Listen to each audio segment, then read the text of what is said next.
I think I'm live. Oh, Facebook and Zoom. I hope you guys are getting along. It looks like it's frozen on my thing. So either you're getting this or you're not. Hopefully you are. Actually, I'm going to check my phone and see if that, oh, you guys are live. I am live. Hi, Amy. Hi, Amanda. Not frozen. Sweet. Okay, it just frozen on my end, so that's cool. All right, I'm gonna get right into it because it's 12:28, so I guess I can wait a few minutes or I can get right into it because you guys are here.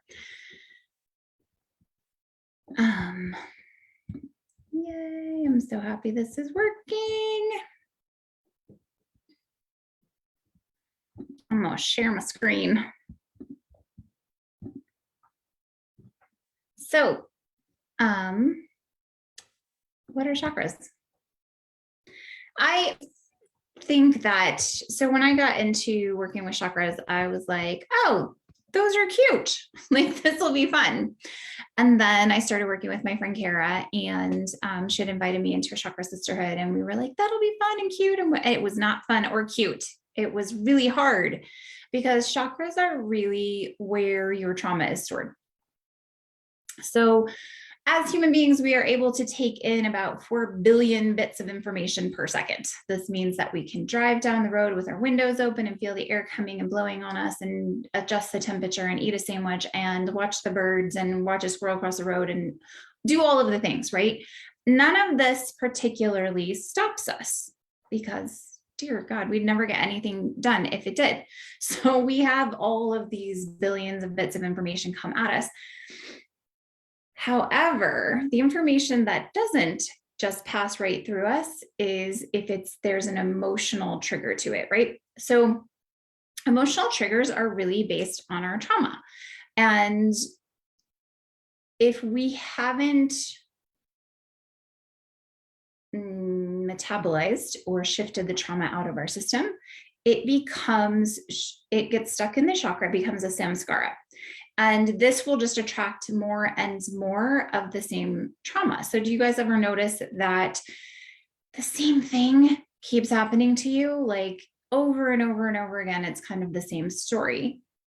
A little bit of that is because the chakras are set up and they're more like a fishing line. And you know how like you have a fishing line and you start to untangle it, you find a little knot, and then you find like a whole like mass of knots because they attract each other. And you can't just sort of find like the one end, you have to go through and untangle every single knot. So that is what working with the chakras is like. It is not, so I've heard people talk about, oh, open your chakras, or, you know, like shine light through them and it'll be, they'll be cleared, where you want to balance them. That isn't exactly how chakras work, right? Like it does feel really good to pay attention to your chakras, to check into them. You can really get a sense of what's going on, where you might have some blocked energy, where you might have some emotion. But really, the most effective way to work with your chakras is to find out, first of all, kind of what is stuck in each of those chakras. And then if you can release the trauma and allow the energy to flow through. So we're not trying to balance or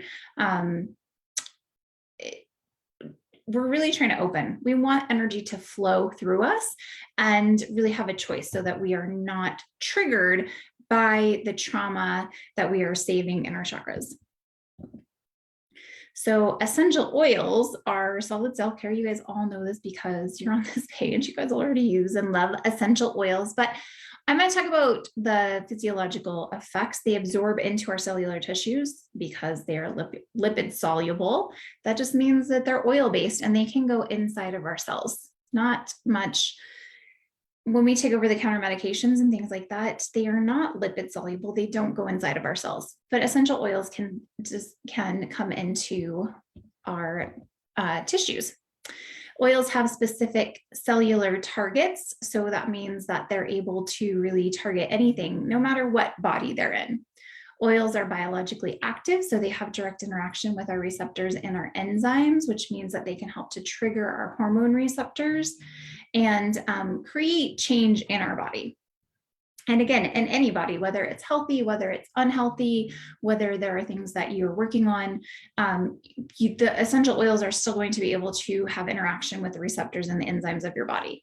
They provide cell signaling that governs the basic activities of our cells and coordinates our cell actions. They have a very small molecular size and weight, so they can cross through the blood-brain barrier and they can increase oxygen in our brain. So there's a lot of things that oils are doing physiologically. Hi, Sarah, I saw you jump on. And then energetically and emotionally, oils have a very high frequency, which helps to stimulate an increase in energy within the center of our brain, which will then go throughout our body. Smelling activates our limbic system, which allows us to connect to our memories, including fear and past traumas. And by releasing these past traumas, we can clear etheric, astral, and ego bodies. And then essential oils have been used throughout history to connect to our spiritual reality, and they have their own innate wisdom that they share with us. So essential oils and plants are very, very smart, right? There's actually a plant that has a beetle attack it, and it sends out an essential oil that will attract a bird to come and eat that insect. That's how smart they are. And they want to share their wisdom with us. And we have access to that because, again, they're lipid soluble. They're made of the same things that human beings are made of. So we communicate really, really well. Oh, I had Emily and now she jumped off. So we're going to start and talk about the root chakra, which is Muladhara in Sanskrit, which is the root basis. This is our survival chakra.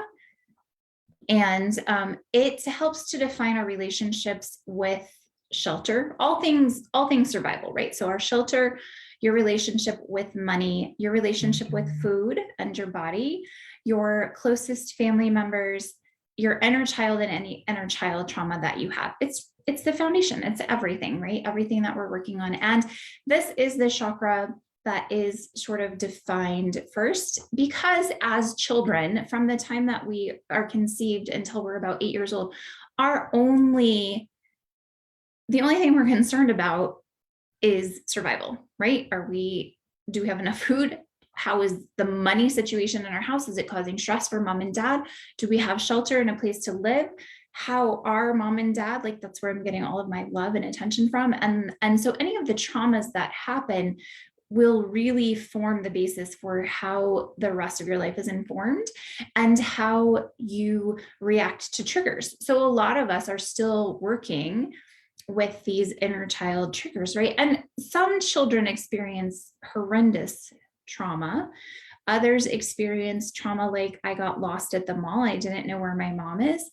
Our body still kind of responds in the same ways, right? We still have that abandonment issue. We still have that fear issue.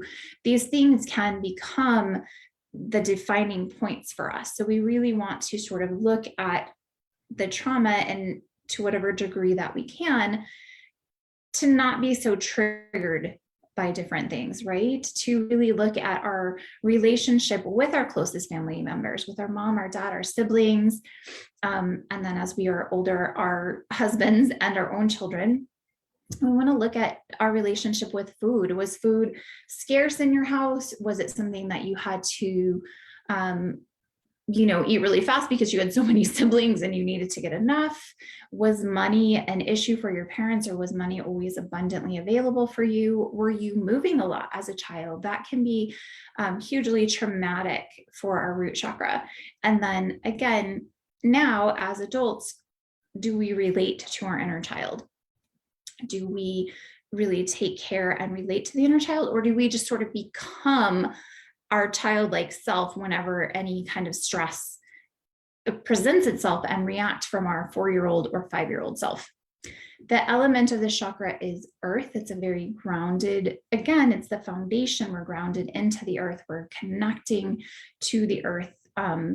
So things that really help to support this chakra are things like walking barefoot outside, connecting, however you connect to the earth, being out in the garden, going for walks, however you want to be out in nature and connected to the earth. It's going to be working with the adrenal glands. So I really designed and have looked at the chakras in connection to the different endocrine system glands, because we are physical beings, right? But we are also emotional, energetic beings too. So we're connecting them with that very physical endocrine system gland. And the adrenal's job is survival. So adrenal glands are set up to put us into fight or flight, which is our response to, it goes back to primal caveman days when we were prey. If you are prey and you're getting chased by a tiger, how much energy do you want to go towards that activity? All of it. You want all of your energy to go towards escaping from the tiger. And that means that during that time, your digestive system shuts down, your fertility shuts down, your immune system, your metabolism, your energy levels, everything gets shut down because you're running from the tiger.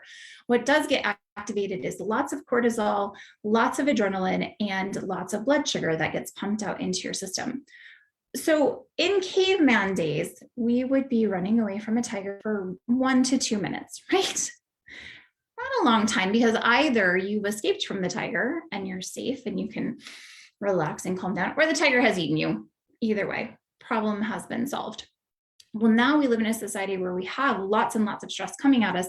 It's not in the form of a tiger, but our body doesn't differentiate between I'm getting chased by a tiger and I'm late for work. I just had a fight with my husband.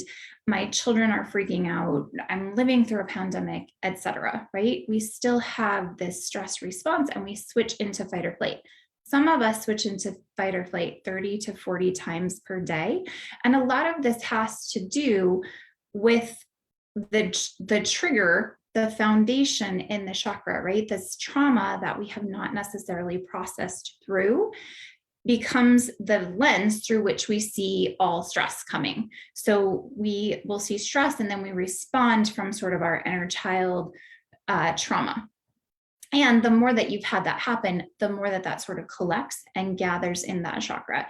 If you haven't been able to metabolize or clear a lot of the trauma or the emotions out of your system and out of your chakras, then it sort of pools and becomes even more of a trigger.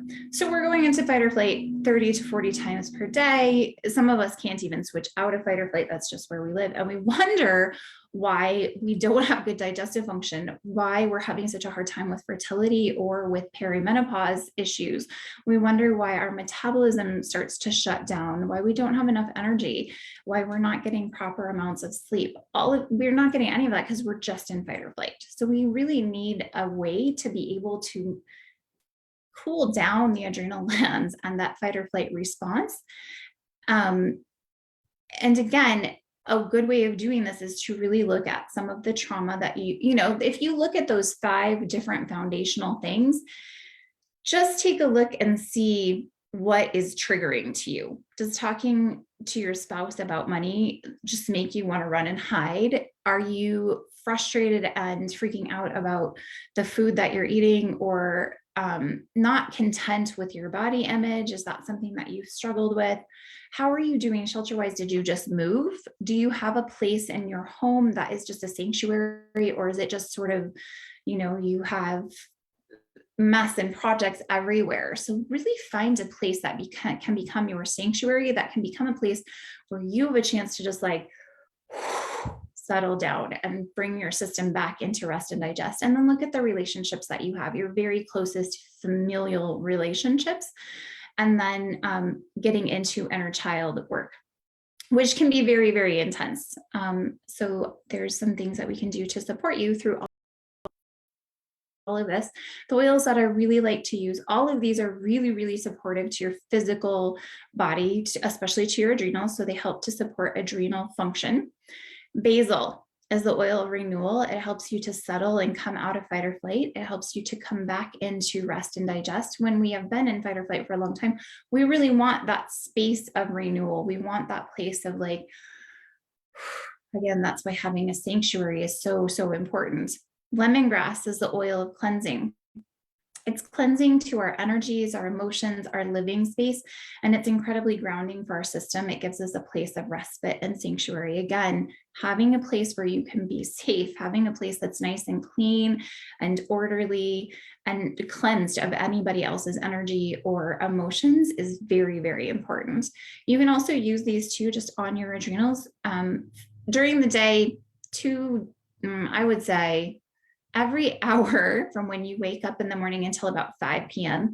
to really just support the adrenal function, especially if you're in a little bit of adrenal fatigue and you've been surviving in fight or flight, really support those adrenals. Grapefruit is the oil of honoring your body. We all live in human bodies. And our root chakra is really the key to our relationship with our bodies, with our body image, and with food. Food can be so triggering for so many of us who really fight with eating disorders or body dysmorphia or any of those things. So we really want to use grapefruit as an oil. You can put it in your water. You can sip on it all day, or you can, again, pair it with the basil lemongrass. But it's best to honor this beautiful body that we're in, get the exercise that we need, get enough water, get enough hydration, get the food that really supports us. And then ylang ylang is the oil of the inner child. So our root chakra and foundation are set up in our childhood, like I talked about. So any unresolved childhood traumas are going to be how we face and handle life right now. So get in touch with and love on your inner child. So you can use ylang ylang over your heart and then on your adrenals. You can just breathe it in, you can diffuse it, or you can put all of these oils together.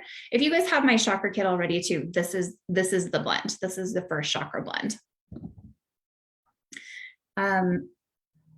Okay, moving on to second chakra. This one is right between your ovaries on your low belly. This one, it's called Svadhisthana, one's own abode. And I always laugh because I think of that Seinfeld episode where they, were talking about master of their domain. So master of your abode. But this is sexuality, sensuality, your connection to desire and pleasure, your creativity, and then your emotions. We are very emotional creatures, and a lot of emotions come from not only our ovaries, from the estrogen and progesterone and things, which are very can really affect our emotions, but just that gut feeling that you have will often come from this second chakra space. This is also about sexuality and sensuality, but also desire and pleasure. This can be a chakra that when you're really working on it can have a lot of trauma attached to it. We tend to have some trauma around sexuality, around our sensuality. And this is also a chakra that doesn't have to just be trauma. It's also, I did a workshop a few years ago and we called it the dance party chakra. This is the one where you get to play and party, feel good in your body, dance, and do the things that feel a little more primal, that give you pleasure, and be okay with that pleasure. I also really think that this is a chakra that we sort of shut down in so many ways. We stop listening to our emotions. We stop listening to our need for desire and pleasure. We can shut down our creativity and shut off our sexuality. And then we kind of ignore our ovaries in the same way, right? We don't want to talk about our period. We don't want to talk about what's happening when we're having our period, or the cramps or the pain or the heavy flow that we're experiencing, or the headaches or anything else that we have. And even when we go to the doctor, if we have issues, they're like, yeah, it's all normal. Like, it's just part of being a woman. None of that is normal, you guys. If you are having pain, if you're having heavy bleeding, if you are really uncomfortable during your period, that is not normal. And so this is it's actually a beautiful communication system that we were given to be able to find out what is going on in the rest of our bodies. So our period is actually this enormously beautiful communication system to tell you, oh, hey, your thyroid is not happy right now, or like you really need to back off on eating sugar. You need to get more water. You need, all of these things will be really evident in your period, in your menstruation cycle, and in the cycle overall. So listening to your second chakra is really, really important. And hearing that voice, connecting to the voice of our desire, to pleasure, to even to our sexuality and sensuality, as well as really connecting and taking care of our menstrual cycle, knowing what our period and our menstrual cycle is saying to us and communicating to us. So the oils that I really love for this chakra are neroli, which is the oil of shared purpose and partnership. The more shared purpose and partnership we bring to our sexual experiences, the more connection and pleasure we derive from them. Solo sexuality can be fine, right? And when we are bringing that to a partner, we don't want to be playing solo. We want to have a connection with our partner. Hawaiian sandalwood is the oil of sacred devotion. So sex and sensuality and even creativity can be approached with devotion. It's an act of devotion that brings a sense of the sacred and deeper connection with ourselves. Fennel is the oil of responsibility. It encourages us to live in integrity with ourselves despite the judgment of others, and encourages us to move forward past fear and shame. Again, our sexuality, our sensuality, especially as women, we have such a sense of responsibility about. It's always our responsibility that we have just the right amount of sexuality, that we have just the right amount of sensuality, that the amount of responsibility that we feel for our sexuality, for our desire, for all of these things is huge. So using the oil of responsibility establishes a strong connection to our body and ourself where there may be weakness or separation. And again, oftentimes we have a lot of separation, especially with those first sexual encounters when we're really forming this chakra, where we have the trauma, we can have those triggers. Clary sage is the oil of clarity and vision. So it assists in opening creative channels and clearing creative blocks. This is also amazing for hormonal support. So just rub it between your ovaries daily. And then grapefruit shows up again, the oil of honoring our body. Again, we're all in human bodies. And the first three chakras are very much about being embodied. They're very much about being in a body. So this encourages integrity by respecting our physical needs and our impulses. Also very, very important when we're talking about our sexuality, when we're talking about our desires. If anybody wants the breathing techniques, I'm not going to go into them right now, but I'm happy to share this presentation with you. So just let me know in the comments. Third chakra is our Manipura. This is our lustrous gem. It comes together right at our solar plexus. I'm just going to put this down right where our ribs come together. This is our self.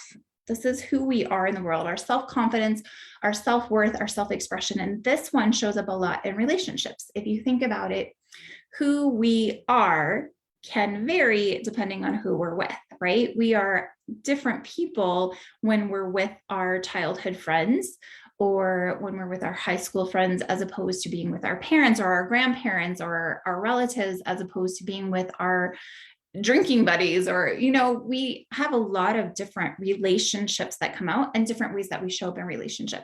I think that's how you can tell when you're in a really solid friendship or romantic relationship, is when you don't change. Who you are is just who you are. It's not dependent on how you think you're supposed to show up.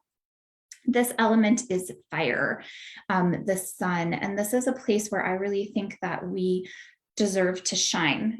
When you feel bad about yourself, when somebody has made you feel bad or you're just feeling bad, what do?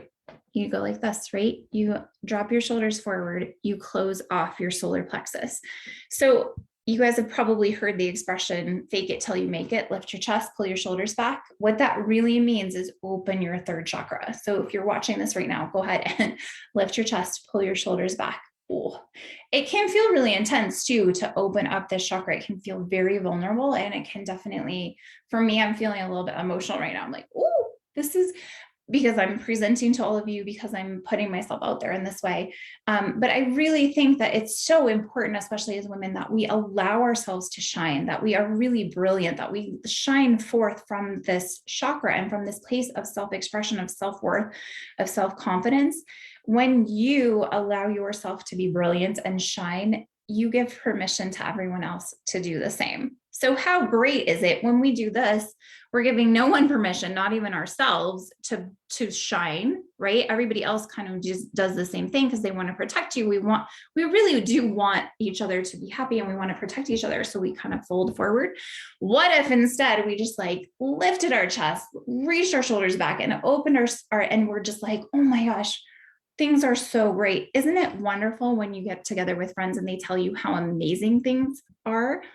And we sometimes only come together in commiseration with each other. But what if we were able to come together in our brags, in our feeling of joy and triumph and being confident? This is also really connected to the pancreas, and it has a similar relationship in that we have a relationship to food too, right? Like we have a relationship to different foods that come into our bodies. Some of them are nourishing and nurturing to our bodies. Some of them they taste great and they're fun, and they're not great for us. We have relationships the same way with people, right? Like some people don't make us feel so good. They might be really fun and, like a treat, and then they kind of make us feel crappy. So we want to be really finding those nurturing relationships and nurturing foods. The oils that I love to use for this one are geranium, the oil of love and trust, because it fosters receptivity to human love and connection. Again, when we're working on relationships, that's what we want. We want human love and connection. Coriander is the oil of integrity. So it moves us from doing things for the acceptance of others to honoring and living from our true self, from our true desires, from what we really want. And it teaches us that we are a unique gift to the world, which each and every one of us are so unique and such a gift. Grapefruit, again, is the oil of honoring the body. It teaches true respect and appreciation for our physical body. Again, our physical body can really determine how we feel. Again, think about dropping your chest forward and being here as opposed to being here, and having kind of that power pose of standing in your power. It encourages integrity by respecting our physical needs. And then marjoram is the oil of connection, kindles the fires of trust and relationships so that we may fully blossom, so we may truly shine and feel our brilliance and relay that to other people. And again, give permission to others to do the same. Moving up the line, we're going to go to the heart. Anahata means unhurt, unstruck, and unbeaten. The core beliefs around the heart are really about love, forgiveness, compassion, and even expansion, and really wellness. So it's connected to the thymus gland, which is our immune system. And if you think about it, the heart and the immune system are like this, right? So when we are in love and we feel good, you feel like, oh, I'm going to run up this mountain. I feel so amazing. I feel so good. There's nothing you can't do physically. Your body feels amazing. And when you're heartbroken, you're like, I'm going to lay on the couch and eat chips and maybe possibly die. Like we can really, truly die of a broken heart. The really, what I love about this one is the unhurt, unstruck, and unbeaten. And when I first was learning about the chakras, I was thinking about like, oh, because you have like such a powerful protection around your heart, right? And that is not what that means. Unhurt, unstruck, unbeaten means that you have actually melted those heart walls. So we as humans tend to put up heart walls around people, around different situations, especially around people who are close to us, our moms, our dads, our kids, our partners.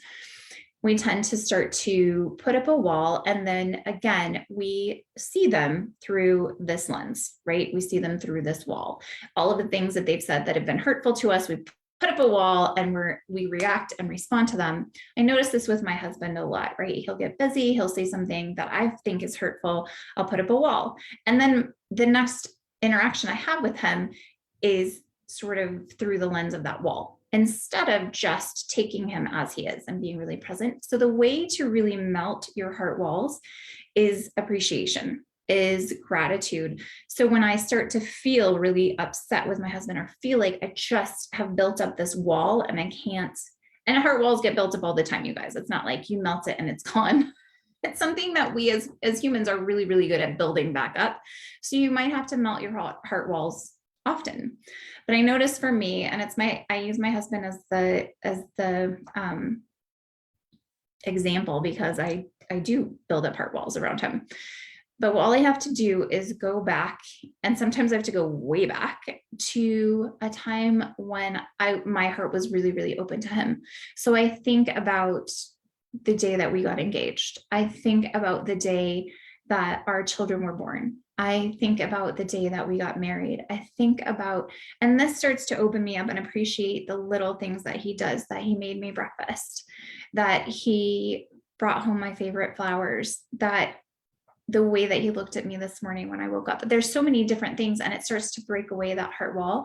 And I pretty soon can't remember why I had built that heart wall in the first place. All of the things that had been triggering me are no longer triggering. So really the idea with the heart is not that you have all this protection around it and that you have all this armor around it. The idea is that it's open, that it's truly open, that you are driving down the road and nothing is stopping you by hitting your heart and making you build up a wall. And it sounds really scary, right? To live with a truly open heart.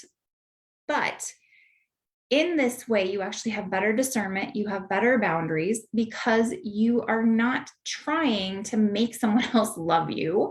You are not trying to find love from someone else's behaviors or things that they do for you. You have true love for yourself. Everything that is meant for you will come to you. And everything that is not meant, instead of hitting a wall and causing an issue and causing strain and stress in your body, will actually just flow right through. You won't even notice it, the things that are not meant for you. So it's really hard for someone to take advantage of you if you just let them go right through, right? Because you're like, I'm not even aware of, you definitely have better boundaries and discernment. So again, we want to really have an open heart. And this is the connection between our lower 3 chakras and our upper 3 chakras. So a lot of people look at the heart as the doorway. So again, we want this to be very, very open so that we're not trying to eke energy from the lower half of our body into the upper half, or vice versa. We want energy to be flowing really easily. The oils that I love for the heart chakra are bergamot, the oil of self-acceptance, which teaches us to let go of self-judgment. We learn to love ourselves unconditionally. Unconditional love is definitely the way to open the heart, because you're not dependent on anyone else loving you or affirming you, right? You don't need anyone else to tell you any of the things that you need to love, to have love. Clove is the oil of boundaries. It connects us with our personal integrity, restores a sense of self, and helps us regain strength and appropriate boundaries. So again, living with an open heart doesn't mean living without boundaries. It actually means that you are way more clear on what your boundaries are. And this comes again from self-acceptance and loving yourself and not searching for someone else to complete you. On Guard is the protective blend. So it strengthens our immune system and gives us the strength to say no and to maintain clear boundaries.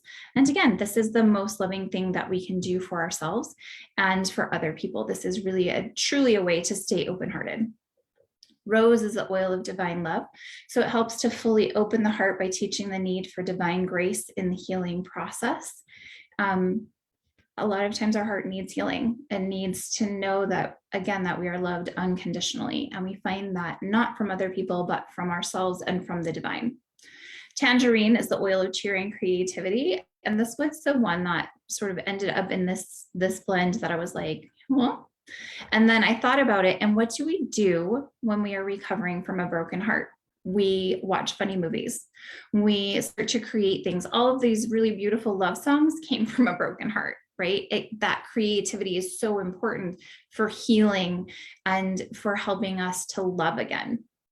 And then myrrh is the oil of Mother Earth and of Mother. Our very first experience of love and of wellness comes from our mom, comes from our mother, and that connection to our mother.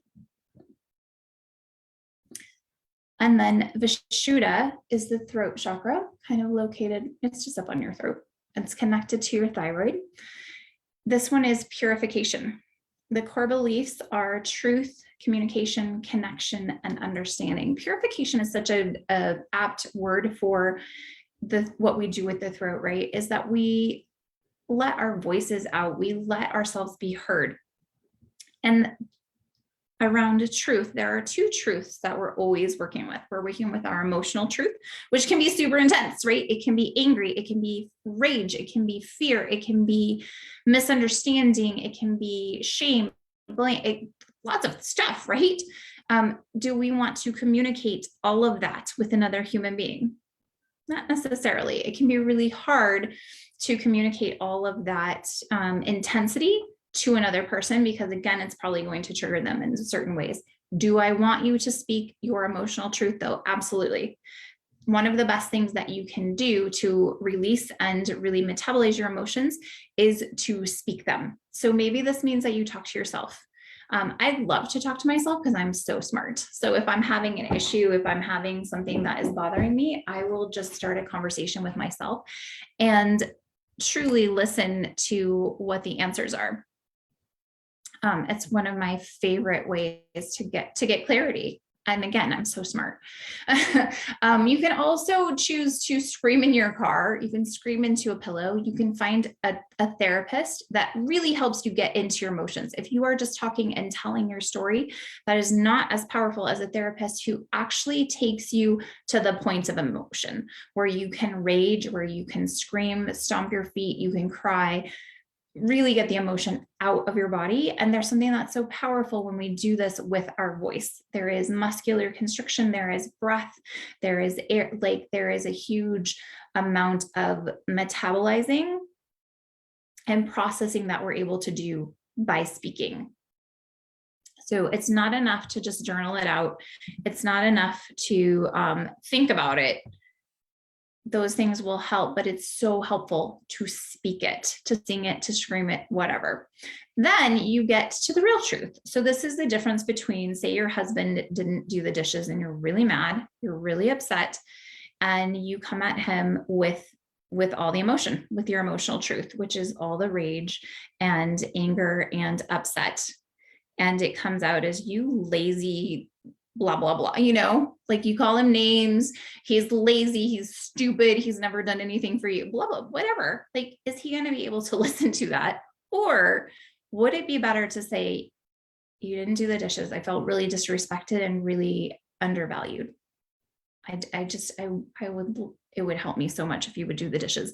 Same truth, but spoken in a different way that he's going to be able to hear. So you always want to get to that place where they can hear the truth that you're saying, because you process the emotion. The element is ether, which I think is interesting, because ether is not, it's one of those like kind of ethereal substances, just like our voice. Our voice, who we are, it comes out, it can hurt people, it can bless people, it can do all of these different things, but it's not something tangible, just like ether, which I just think is so fascinating. And then the thyroid is such an important hormone for our body, that we actually have a receptor for thyroid on every single cell in our body. So think about if you're holding on to something and you're not saying it, because I'm never saying don't say your truth. You need to speak it. You need to get that emotion out. But if you're holding on to it and you're afraid to actually speak it and let it come out, you are then showering the rest of your cells with this resentment, with this shame, with all these feelings, right? So that's why you got to get it out of your body. Or there are those people that have no filter, that just like really come out at you. And they don't really have anything left for the rest of themselves, right? So the thyroid is very similar in that we're either overproducing, well, there's a balance where we have our thyroids at, and then there's an overproduction of thyroid hormone that floods our cells and overwhelms them. And then there's an underproduction, this hypothyroidism, where we just don't have any more energy, where we just feel really depleted. So we want to balance out that emotional truth with our true truth, so that others can hear us and understand us. We just feel so much more calm and at peace in our body when we're able to process our emotions that way. So I really like to use frankincense, the oil of truth. It's also our connection to Father. So it creates new perspectives based on light and of truth, supports us in creating a healthy attachment to our own Father. So frankincense and myrrh are very important elements to use on the throat chakra because they're who taught us to communicate, right? Our mother and father, even if they didn't communicate well, taught us communication. So it's really important to connect to those two elements, the mother and the father. The myrrh nurtures the soul's relationship with its maternal mother and with the earth, helps the soul to feel the love and nurturing presence of a mother. I still talk to my mom all the time. When I have something I want to process, I want to talk to my mom. Marjoram is the oil of connection, softens the heart so we feel safe and loved and free to express our authenticity freely. Super important when we're trying to speak our truth, right? Spearmint is the oil of confident speech, inspires clarity of thought and confident verbal expression, assists in becoming emotionally clear about what we want to say. And lavender is the oil of calm and communication. It aids verbal expression and calms the mind, releases the tension and constriction that stems from withheld expression, and allows the voice of truth and the true self to be expressed. So again, you can use these oils, if you feel like there's something where you need a little more support, just use that one oil. If you want all of them, use all of them and you just put them on your throat. And if you have the chakra oils, they're already blended for you. Ajna, I guess I don't have there it is. So Ajna is, in Sanskrit, means command or perceive. This is the third eye, our connection to the intuition, our connection to our higher self. It can be a portal to other dimensions, which even in a woo-woo conversations is like pretty woo-woo.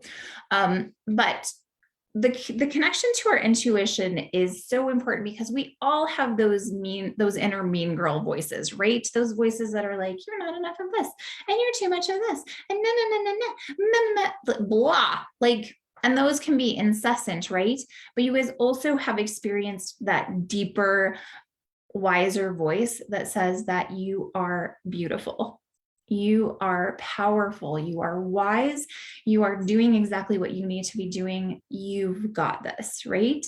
So who do you want to connect to more often? The mean girls or the inner wisdom, right? That's our intuition. We want to connect to our intuition as often as we can because it's going to keep us more powerful. It's keep us on track. It's going to keep us from feeling beaten down, right? So this one really uplifts and empowers us. The element is light. This is so receptive to light. So I like to do light baths, sun baths for my third eye. So I will just go outside in the morning and I'll sometimes cover up my, my two regular eyes and just shine my forehead towards the sun and allow the sun's rays to really kind of penetrate and come in. This is really, really supportive of the pineal gland, which produces melatonin and helps us with our circadian rhythms. So it really helps us to determine it's nighttime, it's time for sleeping, it's daytime, it's time to be awake. It's so powerful. This is also where our dreams come from. So there are crystals in the pineal gland, just like there are crystals in our eyeballs that create images. So when we are dreaming and we're having images go by, they are created in the pineal gland from those crystals. Pineal gland can also produce DMT, which is a psychedelic. So it can take us to other worlds. This is something that people will take psychedelic drugs for. Our body actually produces it, which I think is really, really cool. So sometimes when people will meditate or, have a really intense spiritual practice, they will feel a little bit high. They'll feel like they are on some sort of substance. And that is because they are, which has been produced in their own brain. So the oils that I love for supporting the pineal gland are arbor vitae, which is the oil of divine grace. It addresses the need to control. None of us have that need, right? And invites us to live with peace and joy, trusting in the abundant flow of divine grace. Frankincense is the oil of truth. It invites us to let go of lower vibrations, lies, deceptions, and negativity, the mean girls, and creates new perspectives based on light and truth, connects the soul to its inner light. Hawaiian sandalwood is the oil of sacred devotion, assists in quieting the mind so that we may hear the subtle voice of spirit and our intuition. And then cedarwood is the oil of community. because we want to inspire the feeling of belonging and assist us to open and receive love and support. So all of these things are great on their own, right? And that connection to the divine. But when you get connected to the divine, but you can't actually connect to other human beings, that's an imbalance as well. So you want to be able to really connect all of your brilliance, all of your intuition, and all of these beautiful things about you to other people, so that we are really here to serve each other. And the last one is your crown chakra, which is located sort of on the crown of your head, and it reaches up in a lotus out of your head. That's Sahasrara, means the 1,000-petal lotus. This is our connection to the divine. This is our guiding light. This is unity and universal wisdom. So when we don't have that connection to divine, that's when we start to feel really crappy. We don't have a reason to get out of bed. We are not inspired. We just feel like, there's no reason. And this is our connection to God, to source, to love, to whatever your words are for that. The more that you have that connection, the more that you feel inspired, the more that you have a guiding light for your life. It's connected to the pituitary gland, which is really the guiding light for our endocrine system. If we look at the whole endocrine system like a symphony, the pituitary gland is the conductor. It's the one that's telling each and all of the other glands and organs, you do this, that's too much of you, that's too loud, that's the wrong note. It's conducting the whole symphony.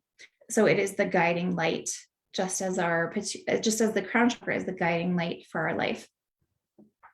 So the oils that I like to use for the crown chakra are arbor vitae, the oil of divine grace, which teaches divinity is all around us. It is not distant or separate. We can find balance in life and know what to hold close and what to release. Frankincense. This comes up a lot, you guys. Frankincense is good for everything. Oil of truth assists in spiritual awakening and helps us to feel the love of the divine, opens spiritual channels, and allows us to connect to the divine. Hawaiian sandalwood is the oil of sacred devotion, and it has a powerful ability to calm the mind, still the heart, and commune with the divine.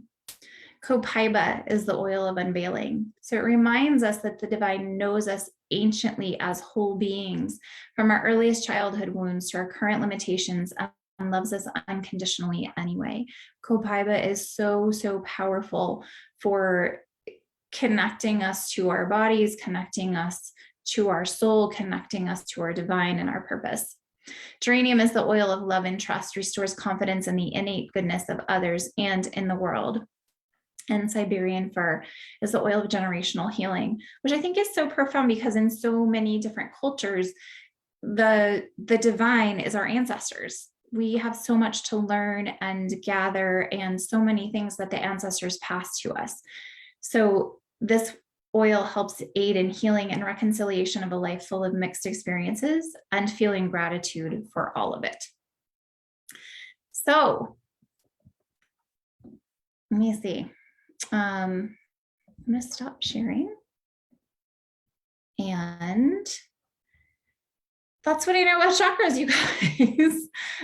Does anybody have any questions? Sarah, I see that you are on Zoom. I have a couple people who are on Facebook still. I'm happy to answer any questions that you guys have. Anything that you want to reflect back. If you're watching it on the recording, feel free to just comment below. And yeah, thanks for joining me. I love talking about chakras and oils. It's my favorite thing. And I'm going to be doing classes once a week. Oh, thank you, Sarah. Thank you. I'm going to be doing classes once a week, probably Tuesdays at 12:30. If you guys have any topics that you want me to talk about, anything that you want to go deeper in, or yeah, anything you're interested in, let me know, or you can just trust me. I know in a couple of weeks, we're going to have my friend Nikki is going to come on and talk to us about fertility and her journey with fertility and using the oils. So join us for that. Stay tuned. And thank you all so, so much. Mwah.